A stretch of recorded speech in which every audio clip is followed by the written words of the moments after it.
What's happening, lads and lassies? Ocean from the South Stand, back again with another video, and today we are going to be previewing West Ham versus Sunderland at the London Stadium this weekend. Now, when the season kicked off with these two teams opening day, it ended up 3-0 to Sunderland at the Stadium of Light, and to be honest, this kind of kick-started these two teams going in completely different directions this season, and I think if anyone's to guess at the start of the season which of the two teams would currently be fighting relegation, I would assume that most people would have had Sunderland. And fair play, I think most of us would have probably had that too. Coming into this one, West Ham actually do find themselves coming off of the back of a pretty brilliant, actually 2-1 win against Spurs at the Tottenham Hotspur Stadium, in a game in which West Ham not only won and took away the 3 points, but genuinely looked like a much better side than what they have looked like so far this season. West Ham come into this one off the back of a win, which is their only win in 5 games. They have, in fact, lost 3 of those other games.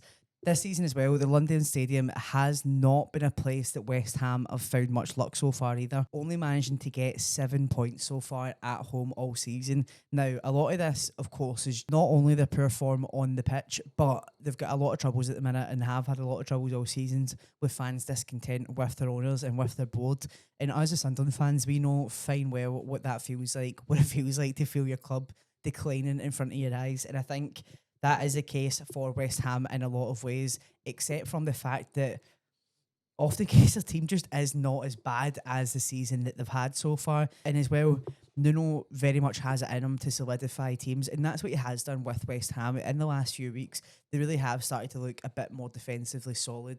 And with the return of Malik Diouf as well, a player that I have actually quite enjoyed watching this season. I think he's been brilliant for West Ham. When he was in the game against Sunderland at the start of the season, he really impressed me then. He's got a lot of pace, a lot of athleticism, and really helps them progress the ball up the pitch in a team that, to be honest, does lack a little bit of pace and a little bit of athleticism, particularly through the middle.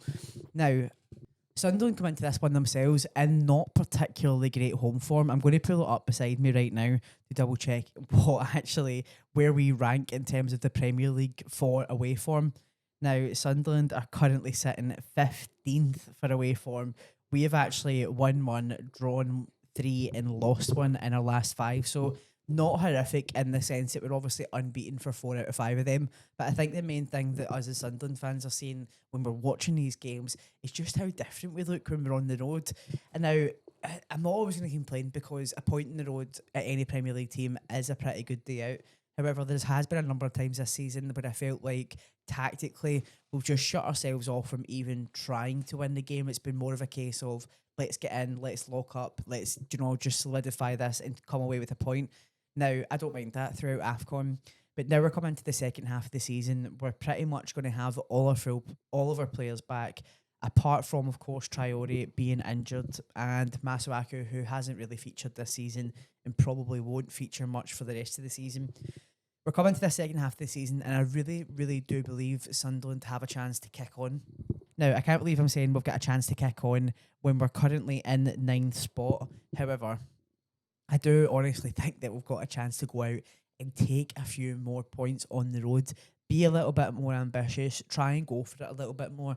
We all know Regis Fabrice is a safety first type of manager, but I think West Ham this weekend gives us a real good chance to go out and try and get 3 points on the road, something we've really not done too often this season. I don't want that to come across like I am writing off West Ham, because these teams that are down there fighting for their lives at the minute and trying to stay in the league, we know what that's like, and we've seen the results that Sunderland have pulled out in those times, especially off the back of a big win against one of the local rivals.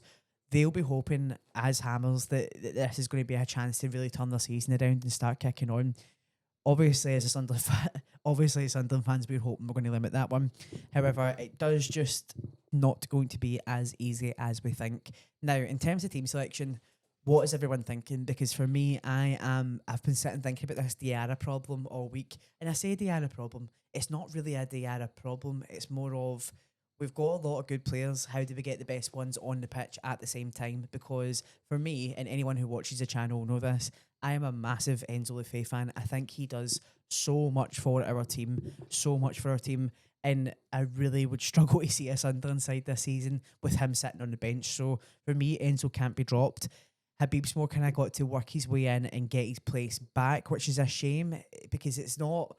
He never lost it through performance, right? He lost it through injury. Which now coming back into this one, I'm actually not sure how quick we're going to get Diarra and Talby back for that matter. Now on two different kind of reasons here because Habib did play more throughout AFCON, so you would think that coming out the back of rehab, where he finished off in that Brighton game, Regis says this is just the last step of where Regis said this is the last step in his rehabilitation plan, and then he goes to AFCON and he gets some minutes under his belt. Not a hell of a lot of minutes, but some minutes.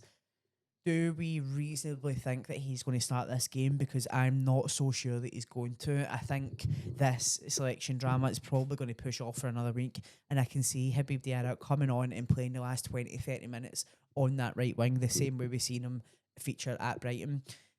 Obviously, when it comes to Talby, he had a bit of a different story. So he was match fit and then went to AFCON and played, I think, less than 20 minutes. I'm pretty sure it's about 16 minutes. So a bit of a different story for him, where we're actually probably going to have to bring him more up to speed again to get him involved. For me, this is one where I can see Sunderland probably starting off in pretty much the same team we kicked off with last week. I don't have too many complaints about that. I think, no offence, but I think when it is West Ham away, you do have a chance to not rush back your record-breaking signing in Diarra. I think we can hold off a little bit more. Long term, I'm honestly not sure what we're going to do with that one. I think either Diarra or Enzo will end up in the wings, and we've seen it this season. To start the season, it was Enzo who ended up out in the wings. For me, I don't think he's anywhere near as effective as he is when he's playing centrally. However, I think given the months that's passed and how the team's been able to gel since then, we know now how Ronaldo and how Mukiele are best played, and we know that they're really good wide players. I mean, Mukiele's final ball down that right hand flank is unbelievable. So whoever we play on the wing doesn't necessarily have to be an out and out touchline winger. I think they will be playing more of a central role regardless. Now, for the rest of the team, I can see it pretty much sticking as it was. As I said, I think Robbie is absolutely going to start up top. The guy is a man on a mission to just get goals. Like, I say that, I don't mean that in a way that he's been scoring endless amounts of goals. I've just said this in a couple of videos before. To me, when Robbie scores, I think he always looks pissed off that it's taking him that long.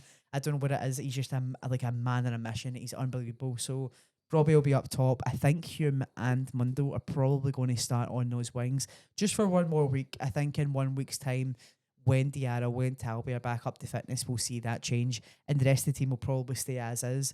I cannot explain to you how happy I am to have Noah Siddiqui back in this squad. And given West Ham, for me, that's where they are probably most leggiest, is in the middle. I don't think they're particularly mobile as a team. Now, I say that they're definitely far better in the middle than the team we played at the Stadium of Light. James Ward-Prowse is nowhere near the starting lineup, I believe, so that definitely helps in terms of it definitely helps for West Ham's point of view. But last run out, they started with Scarles on the left, Tadibo in the middle alongside Mavropanos and Wan-Bissaka. I think we're probably going to see Diouf return to the starting lineup for them, so I don't think it's likely that Scarles will stick in that left back role. But following that back with Somerville, they played in a 4-4-2 actually. Sorry to interrupt myself here, but they played in a 4-4-2, which isn't something we've seen them play a lot, but I think it did help them solidify themselves defensively. So Somerville out on the left, Mateus Fernandes in the middle alongside Soucek as his partner, Bowen on the right, followed up in front of them by Pablo and Klosterling. The 4-4-2 definitely helped them solidify themselves a little bit defensively, but that said, that was away from home, and I think West Ham, given the fact they're back at home, will try and somewhat bring the game to Sunderland. Now, it is still a Nuno team, so Nuno teams do tend to pass off the ball a little bit, but I think given that they're at home, given their dire need for points, I think they're going to have to bring the game to us. I don't think they've got much of a chance to avoid that. And for me, that plays into Sunderland's hands because we are a good counter-attacking team, in my opinion. And we've seen it in that goal last week when we've seen Enzo Lefebvre's goal. Front to back, so quick, fluid movement, pass, touch, pass, goal. Like, I can't ask for much more than that, and I can see that being the type of goal we're going to get again here. For me, I am going for another Sunderland 2-1 win. I think West Ham, as I said, will definitely bring the game to us. I don't think it's going to be the same game that we got at the Stadium of Light by any measure. I think they'll definitely come to us with a bit more firepower. Suchek, Bowen, all of them trying to progress West Ham up the field, and of course the return of Malik Diouf, who helps them do that anyway. So for me, it's going to be a Sunderland 2-1 win, a tricky 2-1 win though. I don't think it's going to be as easy as first time round, that's for sure. Just see it being the type of game where it sits really neck and neck for quite a while and Sunderland get it in the last 20-25 minutes. What do you guys think? Let me know in the comments down below. If you've enjoyed this one, like the video, comment, subscribe, all that good stuff. Score predictions down below. And what are you doing about the Diarra Lefay problem? I say problem, I actually don't mean problem. I'm very happy we've got this problem. But what are you doing about that? Are you pushing Lefay out to the left or to the right? Are you keeping Diarra in the middle, or is Diarra going to the left or right? What do you think? Let me know in the comments down below, and I'll catch you guys in the next one.